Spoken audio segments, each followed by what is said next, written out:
First লাগবে তোমাদের একটা টমেটো, দেন এটাকে এভাবে কেটে ফেলবো। আমি লম্বা কেটেছি, তোমরা যেভাবেই কাটতে পারো, সমস্যা নেই। তো এখন আমরা এটাকেও কেটে ফেলবো। দেখলে জাদুর মতো হয়ে গেল টমেটো কাটা।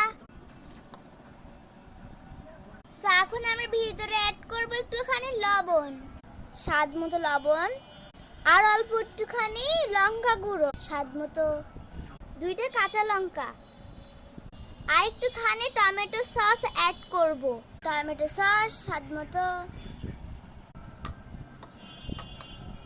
হয়ে গেল আমাদের স্পেশাল খাবার। এটার নাম আমি নতুন দিয়েছি, নাম হচ্ছে টমেটো চাট। এখন বলি খেয়ে কেমন, ট্রাই করা যাক। লাইক